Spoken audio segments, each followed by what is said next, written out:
So if we go back to 2015, I was doing what your typical type A overachiever, first person to get university on either side of her family was doing. And I was burning myself out, to be honest. I thought I was living the dream life. I was just under 30, recently engaged to who I thought was my dreamboat fiance. I had just purchased a beautiful 1,200 square foot condo with 2 parking spots and, you know, the nice big patio that I just loved. I had my 1 fur baby. I had my beautiful, beautiful job that was super high profile, but I was working like 80 hours a week. And I had lots and lots and lots of certificates lining my wall. YMCA, Women of Distinction, like the list just kind of went on. And I had so much value in that. I played sports. I was a competitive dodgeball player. And I think we had, between myself and my fiance, an entire wall of, you know, trophies and medals. And I was on pretty much every board that ever asked me to participate in. I think I was maybe sleeping 2 hours a night. You know, they say, oh, how did you sleep? The trick is, folks, you don't. You just don't. And it never really occurred to me to stop and think that maybe the reason I was unashamedly achieving the next thing and the next thing and the next thing was because I thought that that's where my worth came from. I didn't have any concept of the fact that maybe, just maybe, worth comes from inside. Fascinating, right? Like, I mean, no one teaches you that. It's crazy.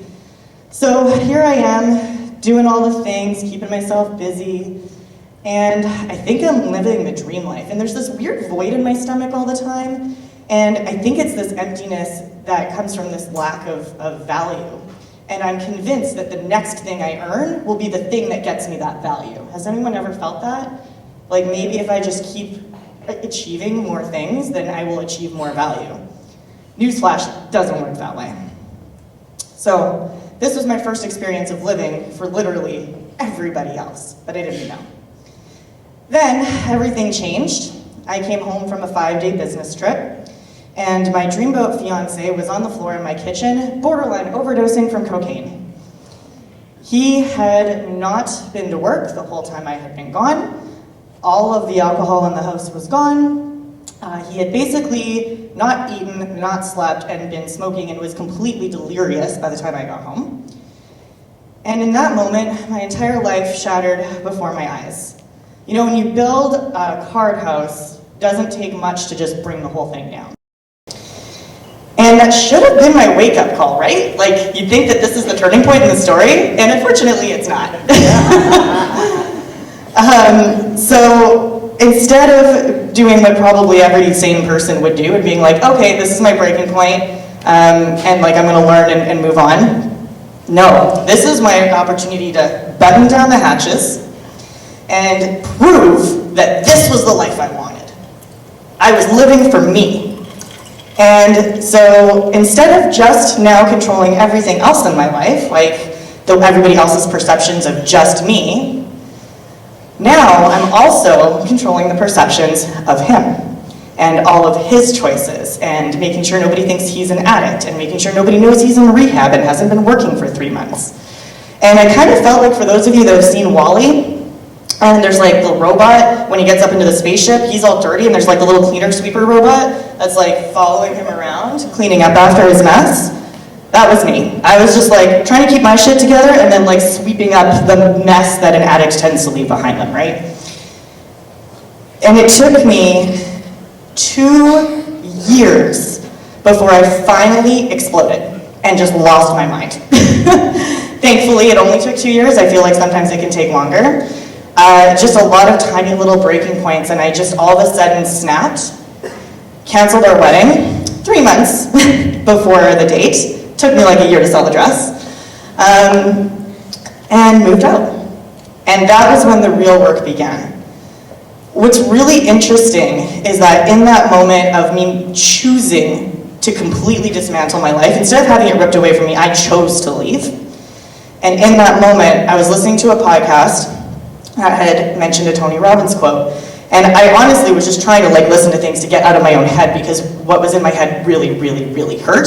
What was in my heart really, really hurt. And life was just all of a sudden different, and I didn't understand why. And this quote came to me, and I'd heard it 15 times. Who are you living for? And in that moment, guys, I got mad. What kind of question is that? It cut through the pain, and I instantly was furious at the person who made the podcast. It's Tony Robbins, by the way. I don't know who gets mad at Tony Robbins. Apparently I do. That's what pain does sometimes, right? And I was instantly just so angry, like, why? Why would somebody ask that? Obviously I'm living for me. Everybody lives for themselves. Like, how dare you even consider this, even suggest it? And that was just enough emotional anger and frustration to really break the glass house that I had built around myself. And I started to just realize, oh my gosh, I'm not living for myself. I have no idea how to live for myself. I don't know what I want. I don't know who I am. I have no clue. Every decision I had ever made, every single one, all of a sudden fit together like a jigsaw puzzle. A bunch of puzzle pieces, all just formed together in front of my mind. And I saw how I had lived for other people, but not just other people, what I thought other people wanted from me. University degree? Nobody in my family told me to get that. I just decided I should because nobody else in my family had it, and I was going to be that person that got it. Worthiness, right?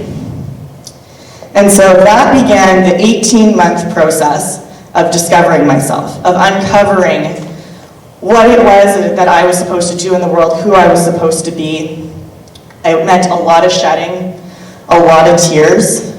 I lost some friends, more than a few actually, to be entirely honest with you. It wasn't easy. Gained a whole lot more, including this gorgeous community, so thank you all for being here.